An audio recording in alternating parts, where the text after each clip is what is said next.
सभी को नमस्कार। हमारा आज का विषय है जब सृष्टि की रचना हुई। ईश्वर ने जब सृष्टि की रचना की तो धरती माता की गोद सौगातों से भर दी। हमारी पृथ्वी पर हर प्रकार की वस्तु पाई जाती है, सुंदर भी कुरूप भी।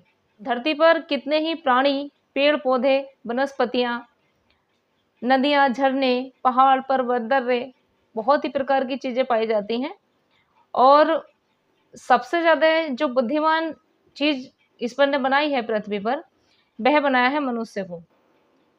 मनुष्य सभी प्राणियों से, सभी जीव जंतुओं से ज़्यादा बुद्धिमान है। भले ही ईश्वर ने बहुत सारे जीव जंतुओं को बहुत ज़्यादा शक्तिशाली बनाया है कि उनके केवल एक बार चंघाड़ने से ही मनुष्य की जान जा सकती है, लेकिन उनके अंदर उतनी बुद्धि विवेक नहीं दिया जितना क्या एक मनुष्य के अंदर बुद्धि और विवेक होता है। अगर एक व्यक्ति चाहे तो बड़ी से बड़ी चीज़ को, बड़े से बड़े जीव जंतु को या किसी को भी अपने बस में कर सकता है, और आज का मनुष्य कर भी रहा है, उसने करके दिखाया भी है। मनुष्य ने कितनी सारी चीज़ें बना दी हैं। मनुष्य के पराक्रम का नतीजा ही है जो हम आज मोबाइल चला रहे हैं और टेबल फैन, वीडियो गेम और इतनी सारी इंटरनेट की सुविधाएं, अखबार, किताबें, पत्र पत्रिकाएं, कपड़े, ये सारी मनुष्य की ही देन है।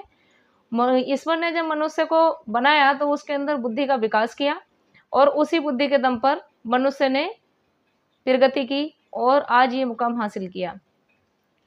ईश्वर ने इतने सारे जीव जंतु, इतने सारे प्राणी पृथ्वी पर बनाए हैं, लेकिन किसी भी प्राणी को कभी भी आपने भविष्य के लिए आयोजन करते हुए नहीं देखा होगा, सिवाय एक मनुष्य के। कोई भी प्राणी अपना जीवन यापन करने के लिए वर्तमान में सोचता है और वह तुरंत अपना पेट भरने के लिए मेहनत करता है, मशक्कत करता है, लेकिन ज़्यादा भविष्य के लिए आयोजन किसी को भी करते हुए नहीं देखा। और ये बात भी सबने देखी है कि कोई भी प्राणी ईश्वर की बनाई हुई इस धरती पर भूखा भी कभी नहीं रहता।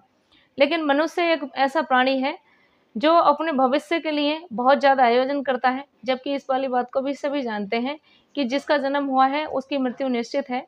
जो यहाँ आया है पृथ्वी पर उसे एक दिन जाना जरूर है। लेकिन ये सब जानते हुए भी मनुष्य अपने भविष्य के लिए इतना सोच कर रखता है, इतने आयोजन करता है कि वह उससे करने के लिए, पैसा कमाने के लिए, प्रॉपर्टी हासिल करने के लिए किसी को नुकसान पहुंचाने से बिल्कुल भी पीछे नहीं हटता है।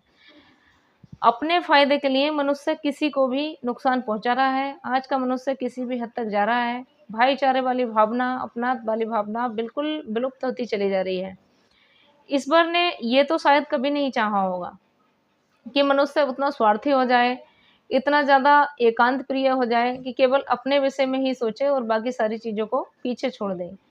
ईश्वर ने ये वाली बात भी ज़रूर सोची होगी कि यह जो है दुनिया का विकास करेगा और अपने साथ साथ दूसरों का भी ध्यान रखेगा। सारे जीव जंतु, सारी वनस्पति, सारा कुछ जो ईश्वर ने बनाया है, नदियाँ, पहाड़, पर्वत, कि ये मनुष्य जो है सबकी देखरेख करेगा और सभी के साथ में प्रेम वाली भावना के साथ रहेगा।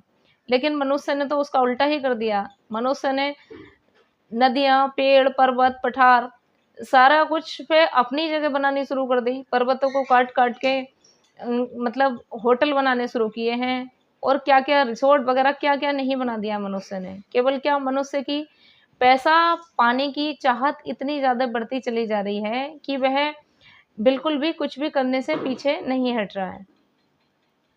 और उसी चीज़ का नतीजा है जो इस बार प्रकृति में इतनी तबाही आई हुई है, इतनी तबाही मचा दी है कि नदियों ने अपनी जगह ले ली, पर्वतों ने अपनी जगह ले ली और सारा कुछ मनुष्य का इतने दिनों से तिनका-तिनके करके जोड़ा हुआ पल भर में ध्वस्त कर दिया।